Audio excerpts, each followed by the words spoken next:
We are all familiar with the term. The word friendship conjures up thoughts of companionship, shared interest, honesty, vulnerability, mutuality, and certainly commitment. We often ask people, should husbands and wives be each other's best friend? Today, however, the consensus is pretty strong, and most experts agree friendship is vital key to making marriage a success.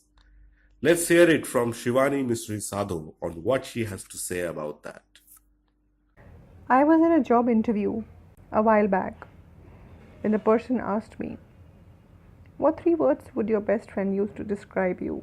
I liked the question, but it took me a moment or two to respond. If someone were to ask you, what would you say? Just for kicks. Pretend I'm asking, what three words would your best friend use to describe you? Go ahead, I'll wait. It takes a minute, doesn't it? For me, it wasn't because I couldn't find the words, it was because I couldn't decide who my best friend was. Eventually, I said, I think my husband would describe me as tall, pretty, and beautiful.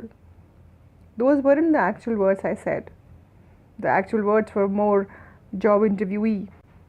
Baffled and little curious, the person asked me, "Your husband is your best friend?" When you thought of your three words, who were you imagining as your best friend? Was it your spouse? It's an odd thing. Spouses as friends, or at least as best friends. Spouses and friends are almost in two different categories, but they should not be, especially if we think about what friendship really is. Deep friendship is the foundational level of happy couples. It is the root of commitment and trust. Most importantly, it forms the basis of intimacy and satisfying sex. Couples with deep friendships have mutual respect and enjoyment of each other's company. They are well versed in each other's likes, dislikes, personality quirks, hopes, and dreams. They have an abiding regard for each other and express this fondness not just in the big ways but in little ways, day in and day out. When I do my couples therapy, especially in the early sessions, when couples have even a fundamental regard for one another, there is hope for therapy. So, how do you foster regard? How do you cultivate friendship?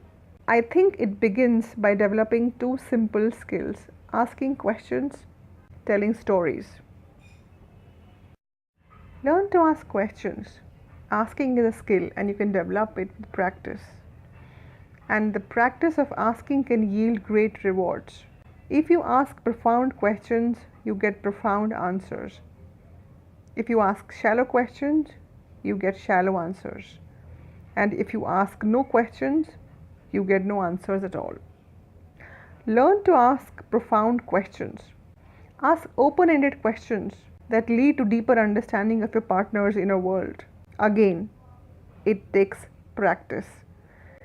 It's easy to ask, "Did you have a good day at work?"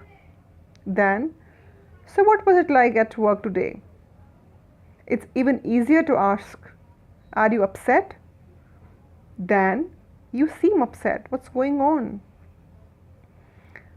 But if your goal is intimacy and friendship, you will give it a shot and you'll find it makes skill too a little easier. The second skill in deepening friendship is to tell stories. We all know somebody who's a great storyteller. Whenever I hang out with that guy, I always end up feeling like I'm a bad storyteller. But that's not simply true. I have got great stories. So do you. I'm surprised how many people have never told their story. You should try it. It starts with, like, I was born in blah blah blah.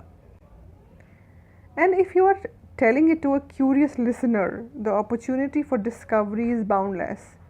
Your family story, your first kiss story, your broken leg story, they all hold insights into you and how you think about relationships. As a couple, you should tell your story, your collective story. When new couples come in, I ask them for their whole story. It's invariably filled with ups and downs, laughter and tears. How a couple tells the story is as important as the story they tell.